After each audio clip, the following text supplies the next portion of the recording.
నమస్కారం BTV news కి స్వాగతం. ఈనాటి ముఖ్యాంశాలు. ఢిల్లీలో ఏపీ మంత్రులు లోకేష్ అనితల పర్యటన, కేంద్ర మంత్రులతో ఏపీ మంత్రుల భేటీ, మోందా తుఫాన్ నష్టంపై కేంద్రానికి సమగ్ర నివేదిక అందజేత, తుఫాన్ సహాయ పునరావాస కార్యక్రమాలకు కేంద్ర నిధులు కోరనున్న ఏపీ మంత్రులు. మాజీ సీఎం జగన్ 5 ఏళ్ల పాలనలో విమానయాన ఖర్చులు 222 కోట్లు అని వెల్లడైన రికార్డులు. గగన విహారానికి జగన్ సర్కార్ భారీ వ్యయం. 60 నెలలు ముఖ్యమంత్రిగా ఉన్న జగన్ 222 కోట్లు ఖర్చు చేశారని టీడీపీ ఆరోపణ. రాజధానిలో రెండో విడత భూ సమీకరణకు ఆదేశాలు జారీ. 7 గ్రామాల్లో 16,666 ఎకరాల భూ సమీకరణకు ఉత్తర్వులు జారీ. అమరావతి, తుళ్లూరు మండలాల పరిధిలో భూముల సేకరణ ప్రక్రియ వేగవంతం చేయాలని సిఆర్డీఏకు ప్రభుత్వ ఆదేశం. ఢిల్లీలో ఏపీ మంత్రులు నారా లోకేష్, వంగల్పూడి అనితలు పర్యటిస్తున్నారు. మంత్రులు లోకేష్, అనితలు కేంద్ర మంత్రులతో సమావేశం కానున్నారు. మోందా తుఫాన్ కారణంగా రాష్ట్రంలో జరిగిన నష్టంపై రూపొందించిన సమగ్ర నివేదికను వారికి అందజేయనున్నారు. ఏపీ మంత్రులు నారా లోకేష్, వంగల్పూడి అనిత ఢిల్లీలో పర్యటిస్తున్నారు. రాష్ట్రంలో మోందా తుఫాన్ సృష్టించిన నష్టంపై కేంద్రానికి నివేదిక సమర్పించి సహాయం కోరడమే ఈ పర్యటన ముఖ్య ఉద్దేశం. ఇందులో భాగంగా వారు కేంద్ర హోంమంత్రి అమిత్ షా, వ్యవసాయ శాఖ మంత్రి శివరాజ్ సింగ్ చౌహాన్ తో సమావేశం కానున్నారు. మంగళవారం పార్లమెంట్ కి చేరుకున్న ఐటీ, విద్యాశాఖ మంత్రి లోకేష్, హోంమంత్రి అనితలకు టీడీపీ ఎంపీలు సాదర స్వాగతం పలికారు. అనంతరం పార్లమెంట్ లోని టీడీపీ పార్లమెంటరీ పార్టీ కార్యాలయంలో తమ పార్టీ ఎంపీలతో మంత్రులు సమావేశమై పలు అంశాలపై చర్చించారు. మోందా తుఫాన్ కారణంగా రాష్ట్రంలో జరిగిన నష్టంపై రూపొందించిన సమగ్ర నివేదికను వారికి అందజేయనున్నారు. తుఫాన్ ప్రభావిత ప్రాంతాల్లో సహాయ పునరావాస కార్యక్రమాలు చేపట్టేందుకు కేంద్ర ప్రభుత్వం నుంచి ఆర్థిక సహాయం అందించాలని వారు కోరనున్నారు. రాష్ట్రానికి అవసరమైన నిధులపై కేంద్ర మంత్రులతో కూలంకషంగా చర్చించనున్నారు. మాజీ ముఖ్యమంత్రి జగన్ 5 ఏళ్ల పాలనలో విమానయాన ఖర్చులు 222 కోట్లు అని తాజాగా వెల్లడైన రికార్డులు స్పష్టం చేస్తున్నాయి. గగన విహారానికి జగన్ సర్కార్ భారీ వ్యయం ఖర్చు చేసింది. కోవిడ్ లాక్డౌన్ లోనూ భారీగా వ్యయం కొనసాగింది.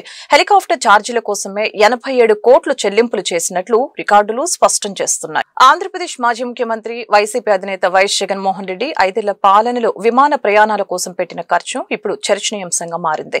2019 నుంచి 2024 మధ్య కాలంలో ఏపీ ఏవియేషన్ కార్పొరేషన్ లిమిటెడ్ ద్వారా ఏకంగా 222.85 కోట్లు వెచ్చించినట్లు తాజాగా వెల్లడైన రికార్డులు స్పష్టం చేస్తూ ఉన్నాయి. కోవిడ్ లాక్డౌన్ సమయంలోనూ ఈ వ్యయం తగ్గకపోవడం గమనార్హం. మొత్తం 5 ఏళ్ల ఖర్చును పరిశీలిస్తే విమానయాన ఛార్జీలకు 112.50 కోట్లు, హెలికాప్టర్ ఛార్జీలకు 87.2 కోట్లు, ఇతర నిర్వహణ ఖర్చుల కింద 23.31 కోట్లు చెల్లించారు. హెలికాప్టర్ ఛార్జీల మొత్తాన్ని జీఎంఆర్ ఏవియేషన్ ప్రైవేట్ లిమిటెడ్ కి చెల్లించినట్లు రికార్డుల్లో ఉంది. ఈ గణాంకాలు బయటకు రావడంతో అధికార తెలుగుదేశం పార్టీ గత ప్రభుత్వ తీరును ఎండకడుతోంది. మంత్రి నారా లోకేష్ పర్యటన ఖర్చులతో పోలుస్తూ టీడీపీ ఎక్స్ వేదికగా ఓ పోస్టు పెట్టింది. 18 నెలలు మంత్రిగా ఉన్నప్పుడు లోకేష్ తన హెలికాప్టర్ ప్రత్యేక విమాన ప్రయాణాలకి ప్రభుత్వ ఖజానా నుంచి ₹1 కూడా తీసుకోలేదు. కానీ 60 నెలలు ముఖ్యమంత్రిగా ఉన్న జగన్ 222 కోట్లు ఖర్చు చేశారు అని టీడీపీ ఆరోపించింది. మరొక వైపు సమాచార హక్కు చట్టం కింద అడిగిన ప్రశ్నకు వచ్చిన సమాధానంలో మంత్రి నారా లోకేష్ తన హైదరాబాద్ ప్రయాణాలకు సంబంధించిన 77 విమాన టికెట్ల ఖర్చును పూర్తిగా సొంతంగానే భరించారని, ప్రభుత్వ ఖజానాపై ఎలాంటి భారం పడలేదని స్పష్టం చేశారు. రాజధాని అభివృద్ధి కోసం రెండో విడత భూ సమీకరణ చేపట్టేందుకు ప్రభుత్వం ఇప్పటికే అనుమతి ఇచ్చింది. అందుకు సంబంధించిన ఆదేశాలను పురపాలక పట్టణాభివృద్ధి శాఖ ముఖ్య కార్యదర్శి ఎస్ సురేష్ కుమార్ జారీ చేశారు. రాజధాని అమరావతి నిర్మాణానికి సీఎం చంద్రబాబు సారథ్యంలోని కూటమి ప్రభుత్వం వ్యూహాత్మకంగా అడుగులు వేస్తోంది. రాజధాని అభివృద్ధి కోసం రెండో విడత భూ సమీకరణ చేపట్టేందుకు ప్రభుత్వం ఇప్పటికే అనుమతి ఇచ్చింది. అందుకు సంబంధించిన ఆదేశాలను మంగళవారం పురపాలక పట్టణాభివృద్ధి శాఖ ముఖ్య కార్యదర్శి ఎస్ సురేష్ కుమార్ జారీ చేశారు. 7 గ్రామాల్లో మొత్తం 16,666.57 ఎకరాల పట్టా అసైన్డ్ భూమి సమీకరణ బాధ్యతను సిఆర్డీఏకు అప్పగిస్తున్నట్లు ఆదేశాల్లో స్పష్టం చేశారు. పల్నాడు జిల్లా అమరావతి మండలంలోని 4 గ్రామాల పరిధిలో వైకుంఠపురంలో 1,965 ఎకరాలు, పెదమద్దూరులో 1,018 ఎకరాల పట్టా, యండ్రాయి గ్రామ పరిధిలో 1,879 ఎకరాల పట్టా, 46 ఎకరాల అసైన్డ్ భూములతో పాటు కర్లపూడి, లేమల్లే 2,603 ఎకరాల పట్టా భూమి, 51 ఎకరాల అసైన్డ్ భూమి సమీకరించనుంది. ఇక గుంటూరు జిల్లాలోని తుళ్లూరు మండలంలోని 3 గ్రామాల పరిధిలో వడ్డమాన్లో 1763.29 ఎకరాల పట్ట, 4.72 అసైన్డ్ భూమి, హరిశ్చంద్రపురంలో 1448.9 ఎకరాల పట్ట, 2.29 అసైన్డ్ భూమి, పెదపరిమిలో 5886.18 ఎకరాల పట్ట భూమి సమీకరణ చేపట్టాలని ఆ ఆదేశాల్లో స్పష్టం చేసింది. 7 గ్రామాల్లో కలిపి 16,562.52 ఎకరాల పట్టా భూములు, 104.1 ఎకరాల అసైన్డ్ భూమిని సమీకరించాలని సిఆర్డీఏ కమిషనర్ ను ఆదేశించింది. ఈ భూ సమీకరణలో 3,828.30 ఎకరాల ప్రభుత్వ భూమి కూడా ఉంది. ప్రస్తుత ఖరీఫ్ సీజన్లో రాష్ట్ర వ్యాప్తంగా 1,77,934 మంది రైతుల నుంచి 11,93,743 మెట్రిక్ టన్నుల ధాన్యం కూటమి ప్రభుత్వం కొనుగోలు చేసిందని, రైతుల బ్యాంకు ఖాతాల్లో ఇప్పటి వరకు 2,830 కోట్లు జమ చేసినట్లు ఆంధ్రప్రదేశ్ రాష్ట్ర ఆహార, పౌర సరఫరాలు మరియు వినియోగదారుల వ్యవహారాల శాఖ మంత్రి నాదెండ్ల మనోహర్ వెల్లడించారు. రైతులు ధాన్యం విక్రయ ప్రక్రియలో ఎదుర్కొంటున్న సమస్యల్ని వెంటనే పరిష్కరించేందుకు విజయవాడ కానూరు సివిల్ సప్లై భవన్ లో ప్రత్యేక కంట్రోల్ రూమ్ ఏర్పాటు చేసినట్లు మంత్రి తెలియజేశారు. ధాన్యం కొనుగోలుకి సంబంధించిన ఏ సమస్య అయినా వెంటనే తెలియజేయడానికి 1967 టోల్ ఫ్రీ నంబర్ ఏర్పాటు చేయడం జరిగిందని, ఈ నెంబర్ సోమవారం నుంచి శనివారం వరకు ఉదయం 10 గంటల నుండి సాయంత్రం 6 గంటల వరకు అందుబాటులో ఉంటుందని మంత్రి నాదెండ్ల మనోహర్ తెలియజేశారు. రైతులు ధాన్యం రిజిస్ట్రేషన్ సమస్యలు, టోకెన్ రావడంలో ఆలస్యం, ఆర్ఎస్కే మిల్లులో తూకం సమస్యలు, ఎఫ్టీఓ పెండింగ్, రవాణా లేదా గోనె సంచుల కొరత, ఏదైనా కేంద్రం వద్ద ధాన్యం కొనుగోలు ఆగిపోయినా తదితర సమస్యలపై 1967 కి కాల్ చేయవచ్చని ఈ సందర్భంగా తెలియజేశారు. అలాగే రాష్ట్ర వ్యాప్తంగా సివిల్ సప్లై అధికారులు మండలాల వారీగా రైతులు, రైస్ మిల్లర్లు, ఆర్ఎస్కే నిర్వాహకుల్ని ఫోన్ ద్వారా సంప్రదించి ధాన్యం కొనుగోలు సమస్యల్ని తెలుసుకొని తక్షణ సూచనలు అందిస్తున్నారని ఈ సందర్భంగా తెలిపారు.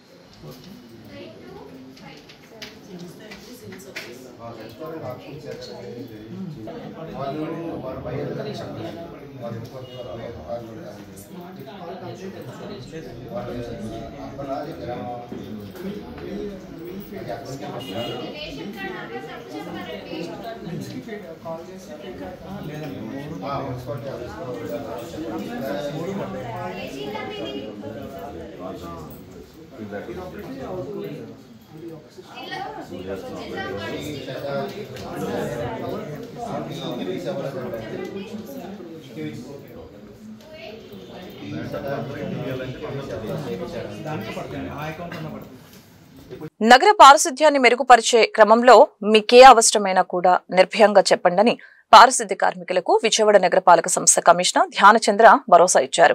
నోడల్ ఆఫీసర్లు ప్రతిరోజు అన్నా క్యాంటీన్ సందర్శించి అక్కడ ప్రజల అభిప్రాయాలను తెలుసుకుని వారికి ఎటువంటి ఇబ్బందులు లేకుండా ఎప్పటికప్పుడు చూసుకోవాలని నోడల్ ఆఫీసర్లను కమిషనర్ ఆదేశించారు. మంగళవారం ఉదయం తన పర్యటనలో భాగంగా Ramakrishnapuram, Ajit Singh Nagar, inner ring road, UDA colony, Rajiv Nagar ప్రాంతాల్ని క్షేత్రస్థాయిలో విజయవాడ నగరపాలక సంస్థ కమిషనర్ ధ్యానచంద్ర పరిశీలించారు. రామకృష్ణాపురంలో పారిశుద్ధ్య కార్మికులతో మాట్లాడి వారికి పారిశుద్ధ్య నిర్వహణకు ఎటువంటి ఇబ్బందులు ఉన్నా తమకు తెలుపవచ్చని తెలిపారు. పనిముట్లు, తోపుడు బళ్ళు అని బాగున్నాయా అని అడిగి తెలుసుకున్నారు. రాజీవ్ నగర్, ఉడా కాలనీ రోడ్లో సైడ్ డ్రైన్ లో వ్యర్థాలు నిండిపోవటం గమనించి వ్యర్థాలను వెంటనే తొలగించే చర్యలు తీసుకోవాలని, నగరంలో సైడ్ డ్రైన్లు, డివైడర్లు, రోడ్లపైన పారిశుద్ధ్య నిర్వహణ సక్రమంగా జరగాలని, ప్రత్యేకంగా సైడ్ డ్రైన్లలో వ్యర్థాలు తొలగించడం పైన దృష్టి పెట్టాలని ఈ సందర్భంగా అధికారుల్ని ఆదేశించడం జరిగింది. తదుపరి అజిత్ సింగ్ నగర్ లోని అన్నా క్యాంటీన్ క్షేత్రస్థాయిలో పరిశీలించారు. అక్కడికి వచ్చిన వారితో మాట్లాడి వారికి ఎటువంటి ఇబ్బందులు ఉన్నా తమకు తెలియపరచవచ్చని ఈ సందర్భంగా తెలియజేశారు. స్వయంగానే ఆహారాన్ని వడ్డించి అక్కడికి వచ్చిన ప్రజలతో మమేకమై వారి అభిప్రాయాలను అడిగి తెలుసుకున్నారు. ప్రజల క్షేమమే ధ్యేయంగా, నగరాభివృద్ధి లక్ష్యంగా బడ్జెట్ ఉండాలని విజయవాడ నగరపాలక సంస్థ కమిషనర్ ధ్యానచంద్ర అన్నారు. మంగళవారం ఉదయం ప్రధాన కార్యాలయంలో గల తమ ఛాంబర్లో శాఖాధిపతులతో 2026-2027 బడ్జెట్ అంచనాలపై సమీక్ష సమావేశం నిర్వహించారు. ఈ సమావేశంలో రెవెన్యూ, క్యాపిటల్ ఆదాయం, ఖర్చుపై సమీక్షించారు. నగరాభివృద్ధికి శాఖల వారీగా అయ్యే ఖర్చు పరిశీలించారు. ప్రజల క్షేమం, నగరాభివృద్ధి కోసం చేసే అభివృద్ధి కార్యక్రమాలు, నగర స్వచ్ఛత, ప్రజారోగ్యానికి ప్రాముఖ్యత ఇవ్వాలని అన్నారు. ఈ సమావేశంలో శాఖాధిపతులు తెచ్చిన బడ్జెట్ అంచనాలని శాఖాధిపతులు తమ సిబ్బందితో మరొకసారి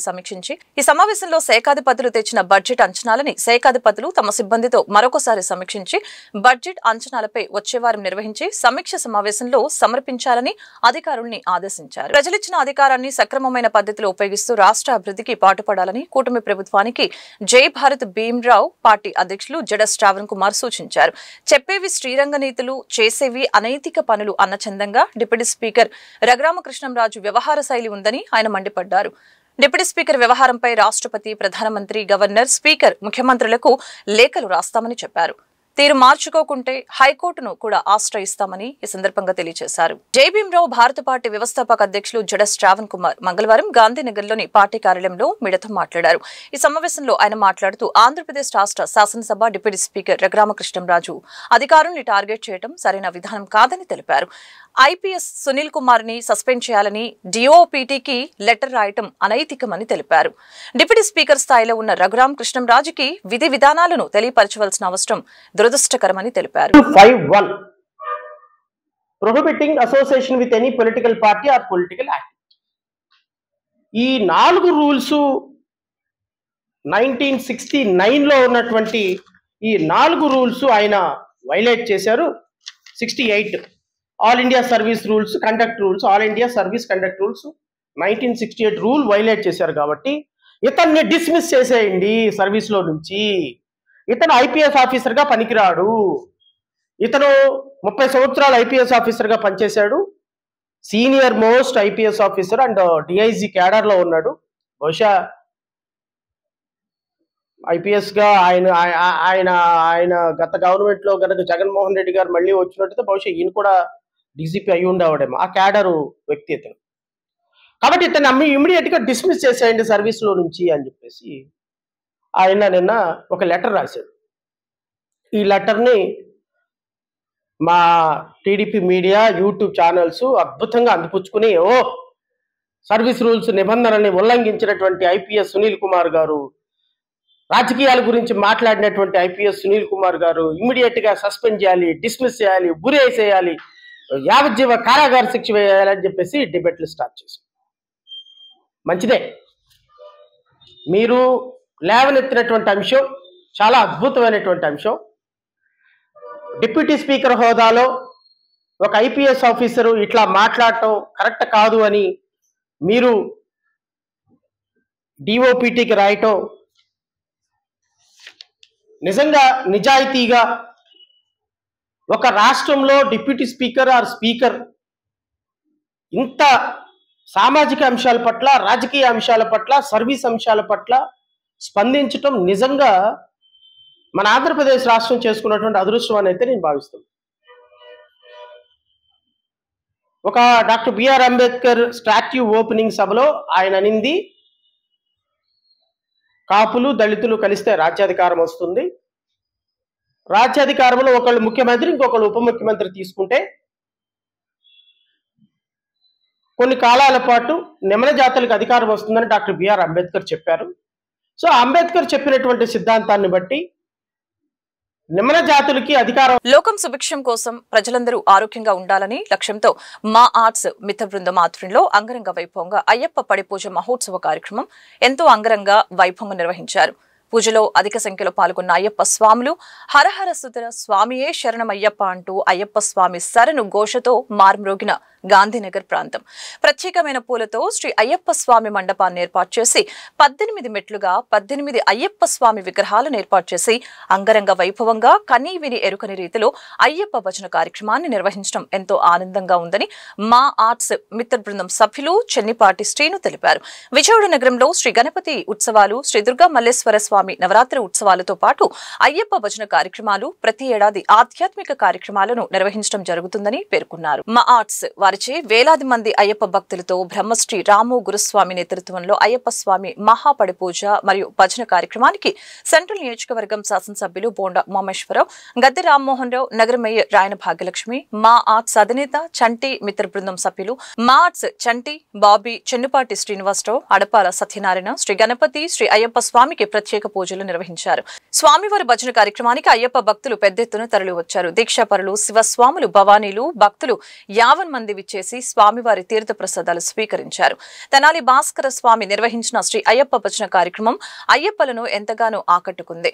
బ్రహ్మశ్రీ రాము గురుస్వామి ఆధ్వర్యంలో అయ్యప్ప స్వామి మహాపడి పూజలు అంగరంగ వైభవంగా నిర్వహించడం జరిగింది. అనంతరం అయ్యప్ప స్వామికి 18 రకాల అభిషేకాలు, ఆభరణాల పడి పూజ కార్యక్రమాన్ని వైభవంగా నిర్వహించారు. కార్యక్రమానికి భక్తులు పెద్ద సంఖ్యలో సంఖ్యలో హాజరయ్యారు. అయ్యప్ప భక్తులకి అన్నప్రసాద వితరణ చేశారు. ఎంతో మహిమ కలిగిన అయ్యప్ప దీక్ష పరులు 41 రోజుల పాటు కఠోర ఉపవాస దీక్ష పూజా కార్యక్రమాల్లో చేసి అయ్యప్ప స్వామి సన్నిధికి వెళ్లి మాల విరమణ చేయడం జరుగుతుందని ఈ సందర్భంగా తెలిపారు. కార్యక్రమంలో పలు డివిజన్ల కార్పొరేటర్లు, వివిధ రాజకీయ పార్టీల నాయకులు, వ్యాపారవేత్తలు, పారిశ్రామికవేత్తలు పాల్గొన్నారు.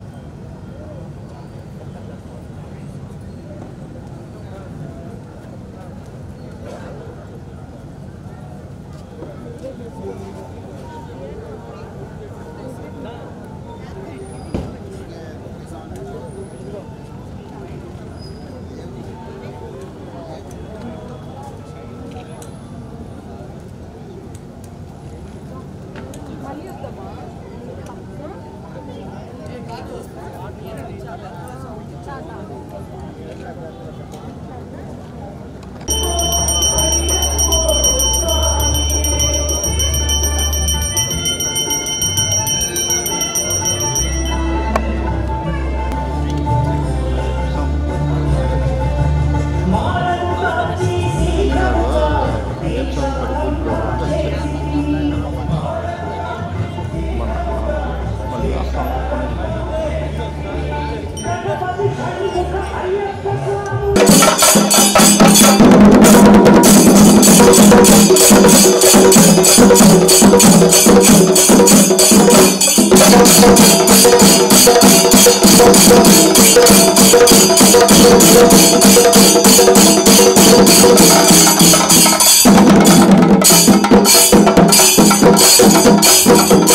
స్వామి వారి మాల ధరించడం అన్ని ప్రాంతాల్లో కూడా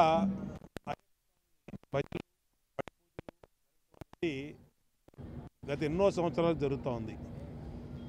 ఈ డిసెంబరు జనవరి మాసంలో లక్షల మంది భక్తులు కేరళ వెళ్ళి శబరిమలలో అయ్యప్ప స్వామి వారిని దర్శనం చేసుకొని 41 రోజులు మండల దీక్ష ధరించి అత్యంత నిష్ఠ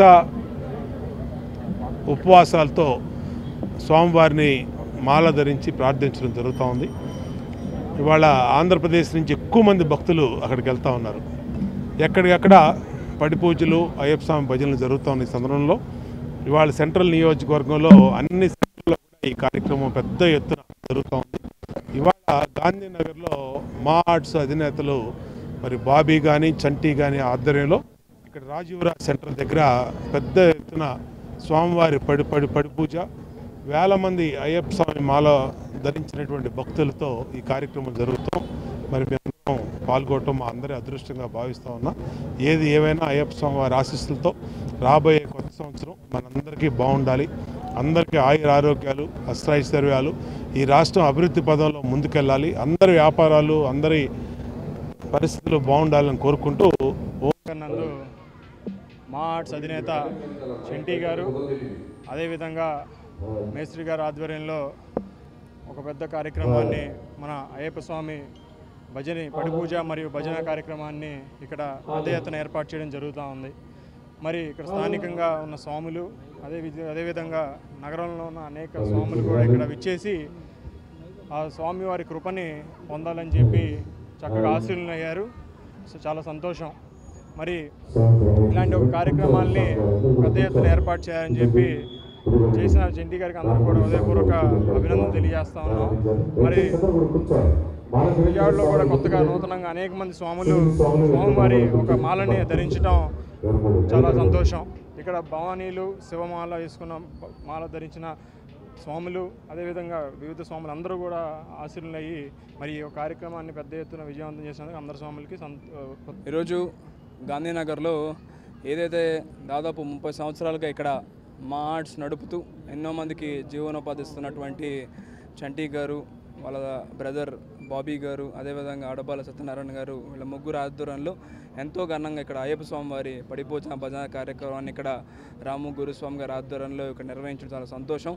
పెద్ద ఎత్తున స్వాములు, శివమాలలు, భవానీలు అందరూ కూడా ఇక్కడ విచ్చేయడం, వాళ్ళ అయ్యప్ప స్వామి ఒక దీవెనలు, వాళ్ళ తీర్థ ప్రసాదాలు తీసుకునేందుకు వివిధ ప్రాంతాల నుంచి ఇక్కడ రావడం చాలా సంతోషం. మనందరికి కూడా బాగా తెలుసు, ఏదైతే కార్తీక మాసం స్టార్ట్ అయినప్పటి నుంచి జ్యోతి వరకు కూడా పెద్ద ఎత్తున అయ్యప్ప స్వాములు అందరూ కూడా స్వామివారి దీక్ష తీసుకుని శబరిమలకు బయలుదేరుతున్న తరుణంలో మనకి కేంద్ర ప్రభుత్వం అంతా కూడా ఒక మంచి శుభవార్త చెప్పింది. ఏదైతే గత సంవత్సరంలాగే ఈ సంవత్సరం కూడా స్వాములందరూ కూడా ఇరుముడిని నేరుగా వాళ్ళ ఫ్లైట్లో వాళ్ళ దగ్గర పెట్టుకుని ఏదైతే క్యారియాన్తో తీసుకెళ్లేటువంటి మంచి వెసులుబాటు కల్పించడం స్వాములకి ఎంతో ఉపయోగకరం, మేలు చేసినటువంటి పరిస్థితి.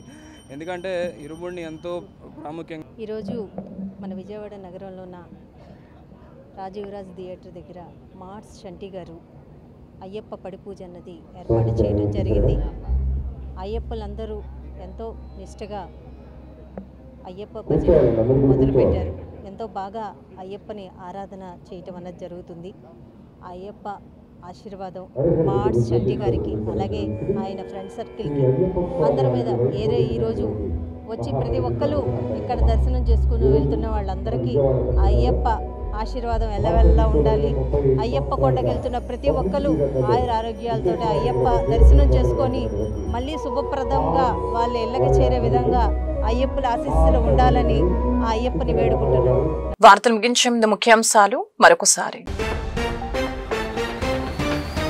ఢిల్లీలో ఏపీ మంత్రులు లోకేష్, అనితల పర్యటన, కేంద్ర మంత్రులతో ఏపీ మంత్రుల భేటీ, మొందా తుఫాన్ నష్టంపై కేంద్రానికి సమగ్ర నివేదిక అందజేత, తుఫాన్ సహాయ పునరావాస కార్యక్రమాలకు కేంద్ర నిధులు కోరనున్న ఏపీ మంత్రులు. మాజీ సీఎం జగన్ 5 ఏళ్ల పాలనలో విమానయాన ఖర్చులు 222 కోట్లు అని వెల్లడైన రికార్డులు. గగన విహారానికి జగన్ సర్కార్ భారీ వ్యయం. 60 నెలలు ముఖ్యమంత్రిగా ఉన్న జగన్ 222 కోట్లు ఖర్చు చేశారని టీడీపీ ఆరోపణ. రాజధానిలో 2వ విడత భూ సమీకరణకు ఆదేశాలు జారీ. 7 గ్రామాల్లో 16,666 ఎకరాల భూ సమీకరణకు ఉత్తర్వులు జారీ. అమరావతి, తుళ్లూరు మండలాల పరిధిలో భూముల సేకరణ ప్రక్రియ వేగవంతం చేయాలని సిఆర్డీఏకు ప్రభుత్వ ఆదేశం. ఈ వార్తలు ఇంతటితో సమాప్తం. మరొక బులెటిన్లో మళ్ళీ కలుద్దాం. నమస్కారం.